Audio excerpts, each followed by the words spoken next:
Perkenalkan, nama saya Getrina Gerkora, NPM 121142001200085, kelas B, mata kuliah Ilmu Dasar Keperawatan. Dosen pengampu Ibu Grace Wakano, SKEP, MKEP. Prodi Keperawatan, Fakultas Kesehatan, Universitas Kristen Indonesia Maluku. Di sini saya akan menjelaskan tentang anatomi bagian anterior dan posterior beserta fungsinya. Pasti kalian bertanya-tanya, apa itu anterior dan posterior?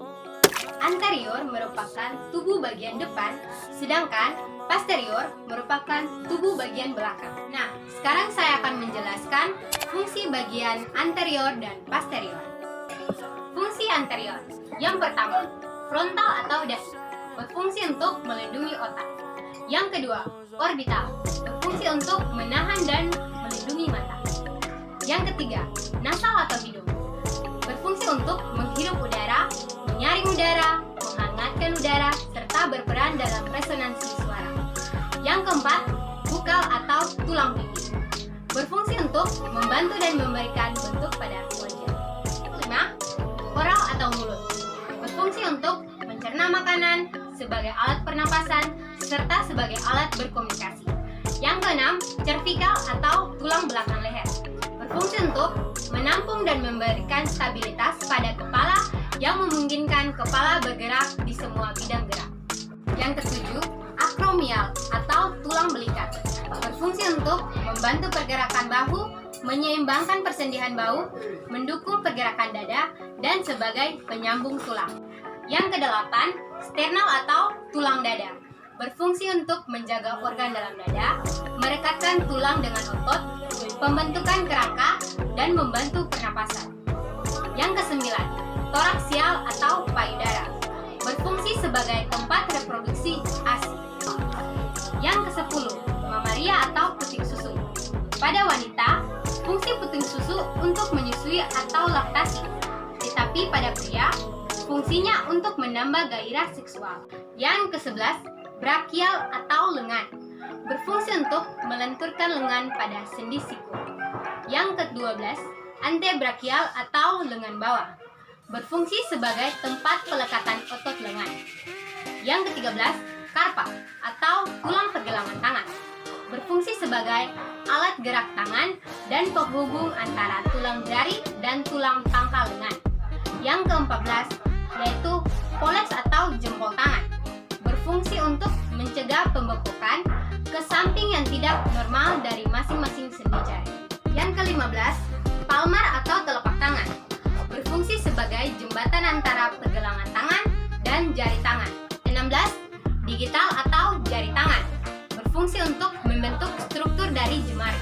Ke-17, abdominal, berfungsi sebagai organ yang bertanggung jawab dalam pencernaan dan penyerapan makanan. Yang ke-18, umbilikal atau tali pusar, berfungsi sebagai plasenta menjaga viabilitas atau kelangsungan hidup dalam memfasilitasi pertumbuhan embrio dan janin. Yang ke-19, pelvic atau tulang punggung, berfungsi sebagai penyangga organ bagian perut. Yang ke-20, inguinal atau kantung kemih, berfungsi sebagai tempat penyimpanan urin. Yang ke-21, pubis atau genital, dan disebut juga alat kelamin, berfungsi untuk melindungi organ reproduksi bagian dalam. Yang ke-22, femoral atau tulang paha, berfungsi sebagai tempat melekatnya otot dan pigmen.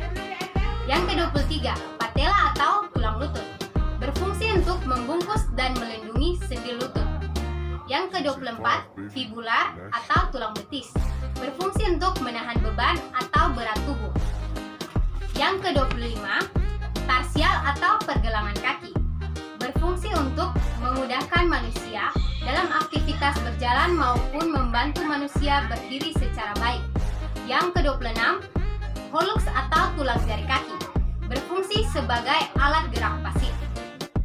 Selanjutnya, fungsi posterior.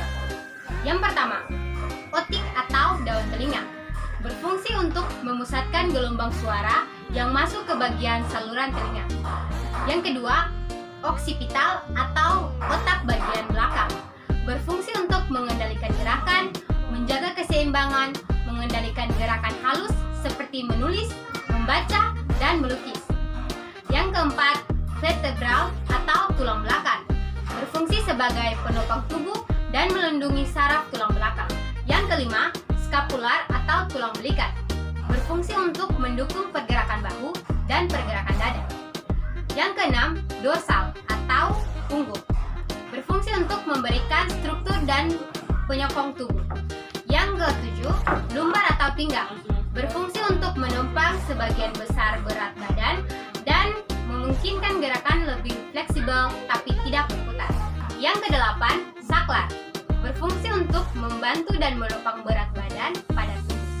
Yang kesembilan, gluteal atau bokong, berfungsi sebagai bantalan untuk tulang ekor dan juga sebagai tempat penyimpanan lemak. Yang kesepuluh, perineal, berfungsi untuk menopang rangsangan panggul dan membantu menjaga organ panggul tetap pada tempatnya. Yang kesebelas, femoral, berfungsi sebagai tumpuan seluruh badan. Yang kedua belas, popliteal, berfungsi untuk memberikan stabilisasi ke depan dari juga stabilisasi dari retraksi sisi belakang sendi. Yang ke-13, sural atau betis, berfungsi untuk melindungi bagian kaki, memberikan kekuatan pada otot saat bergerak. Yang ke-14, kalkaneal atau tulang tumit, berfungsi untuk menyangga berat badan, terutama ketika sedang berjalan. Yang ke-15, plantar, berfungsi untuk meredakan getaran dan membantu untuk berjalan. Sekian hasil penjelasan saya tentang fungsi bagian anterior dan posterior. Semoga bermanfaat. Terima kasih.